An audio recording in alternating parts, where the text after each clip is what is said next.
Hello and welcome to BYJU'S Exam Prep IAS. Let's get started and look into our daily quiz. Let's look into the first question. Consider the following statements with respect to legislative councils. The scheme of composition of the legislative councils as laid down in the constitution is final. The question of disqualification under the 10th schedule is decided by the speaker. The chairman is elected by the members of the assembly and council. Which of the statements given above are incorrect? Since it is asking for the incorrect statement, the answer to this is 1, 2 and 3. Why have we taken this practice question? Because this article on the Hindu makes a reference to the Legislative Council. Let us try and understand what are these options.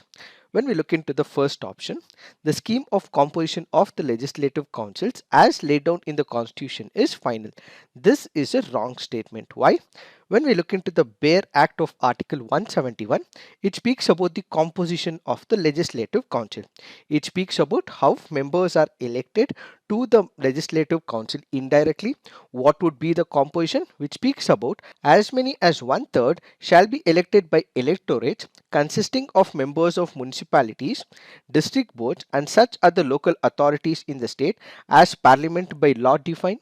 As nearly as may be, 1/12 shall be elected by electorates consisting of persons residing in the state who have been at least 3-year graduates of any university in the territory of India or have been at least 3 years in possession of qualifications prescribed by or under any law made by the parliament as equivalent to that of a graduate of any such university. So this is what we mean by the composition. But is it final? No. The parliament may by law change this as well. As of now, the parliament hasn't changed. So whatever is prescribed in the constitution is not final. The parliament may change it, but as of now, the parliament hasn't changed it. So the first statement is incorrect. When we look into the second statement, the question of disqualification under this 10th schedule is decided by the speaker. This is a wrong statement. Why? Because when it comes to the legislative councils, it is the chairman and not the speaker. So the question is speaking about legislative councils. So when it comes to the legislative council, the disqualification is decided by the chairman and not by the speaker. But when it comes to the assembly, it is decided by the speaker. When you look into the third statement, the chairman is elected by the members of the assembly and council. This is a wrong statement. Assembly has no role to play in it. The chairman is elected by the members of the council. Since all the three statements given here are wrong, the answer to this would be 1, 2 and 3. As part of the assignment, you have to put on the comment section which are the states in India that currently have the legislative council. Please put them on the comment section. Now let's look into the next practice question. Which of the following phenomenon leads to the formation of mirage? Diffraction of light, dispersion, refraction, total internal reflection. The answer to this is 3 and 4 only. Why have we taken this practice question? Because this article on the Hindu makes a reference to the mirage. So what is the mirage? Basically, this is an optical phenomenon which creates an illusion of the presence of water. So if you look into this particular image, you have the presence of water which creates an optical illusion. But is there a water in that place? No.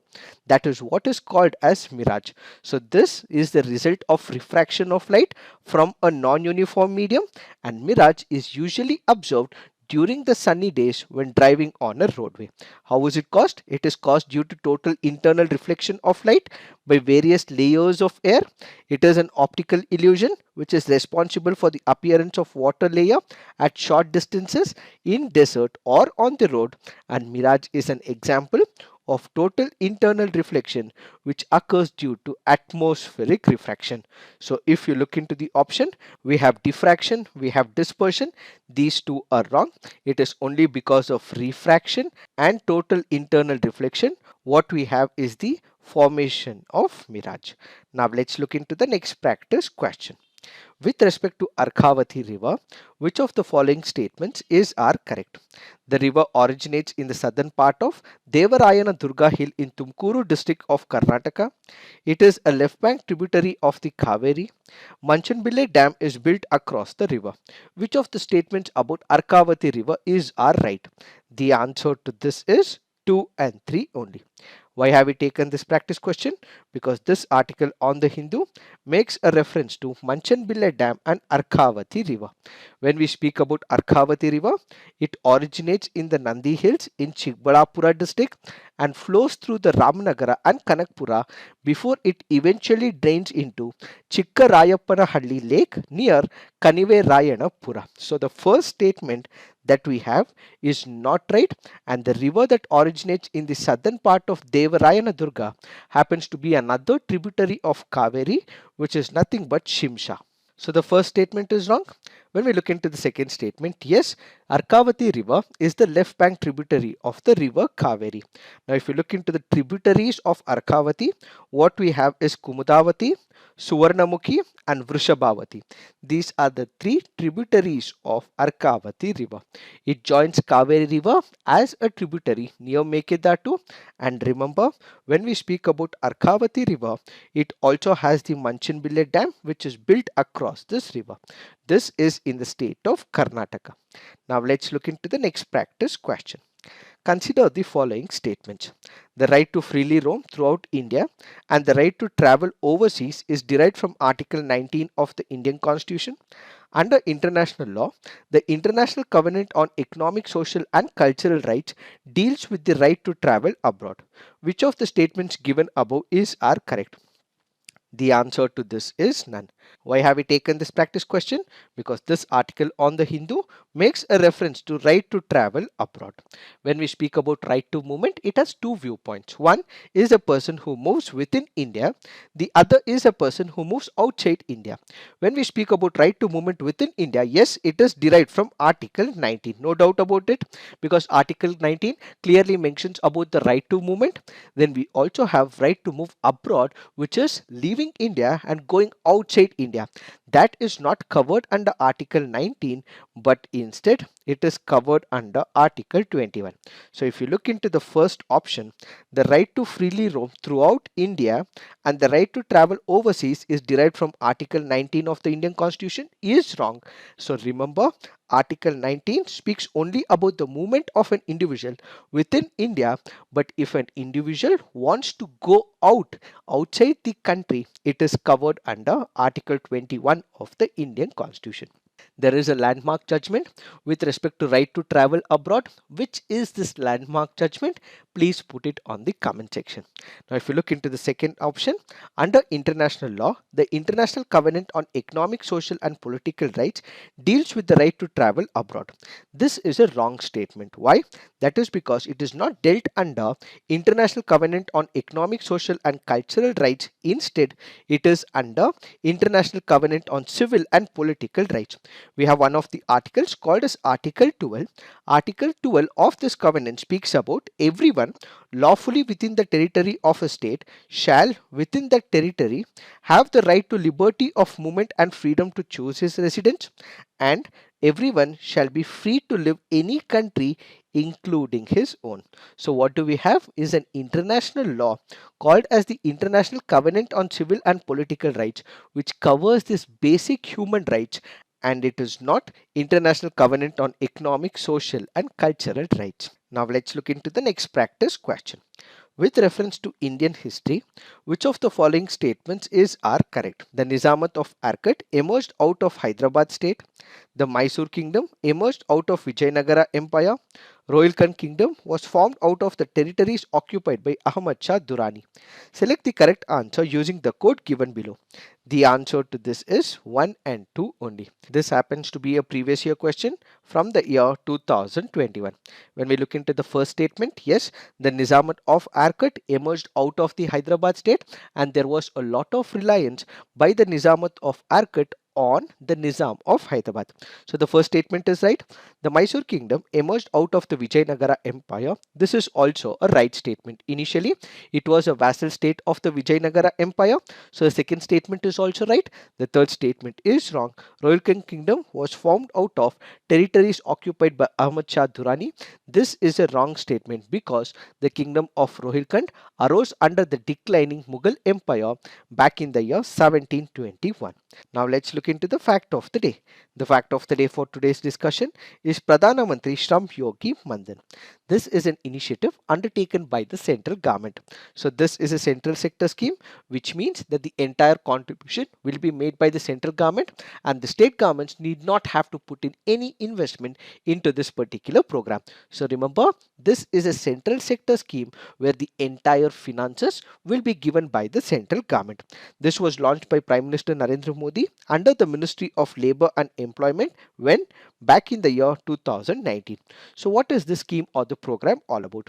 This was introduced for the old age protection and social security for the unorganized workers. So remember, this is a pension scheme for those who are of the old age and also for those who are working in the unorganized sector.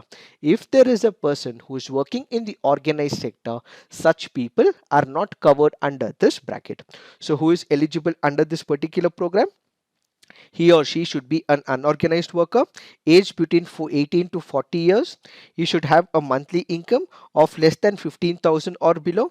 He or she should possess an Aadhaar card along with savings bank account or Jandan account number with the IFSC.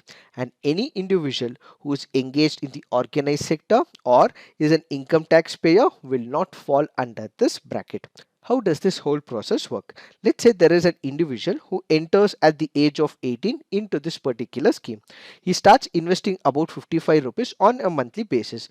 The same amount will also be contributed by the central government. So add it up, it will be about 110 per month. So this will be accumulated for 1 year, and after which he has to keep making these payments, and ultimately at the age of 60, this person will be getting a pension of about 3,000 every single month. So an individual can also be 19. If he enters the scheme at the age of 19, he has to contribute 58 rupees. Similarly, if he is entering at the age of 21, he has to contribute 64, and this goes up till 40 years. So any person between an age group of 18 to 40 years would be able to enter this particular scheme, and ultimately after successfully investing in this particular scheme at the age of 60, this person would be getting a monthly pension of minimum of 3,000. So what are the benefits of this scheme? This happens to be a voluntary and contributory pension scheme that aims to provide security and protection to the unorganized workers as well as the old age group. So what would happen? They are provided with an assured monthly pension where each beneficiary will receive a minimum assured pension of 3,000 per month after attaining the age of 60 years. And all of a sudden, if the beneficiary dies, what would happen? Let's assume for a moment there is husband and their wife. All of a sudden this person passes away. So the women would be able to contribute to this particular fund and also take the pension at the end of 60 years. If that does not work, the woman would be able to take all the money that has been invested by the husband. So if the beneficiary dies during the receipt of the pension, 50% of the pension received by the beneficiary will be entitled to the spouse as a family pension. And if a beneficiary has given regular contribution, died due to any cause before the age of 60 years, his or her spouse will be entitled to continue the scheme subsequently by payment of the regular contribution or exit the scheme as per the provisions of exit and withdrawal. But do note, the family pension is only applicable to the spouse and not to the children. It is this that we have to understand in reference to this article. So this is it for today. Thank you for watching. All the best.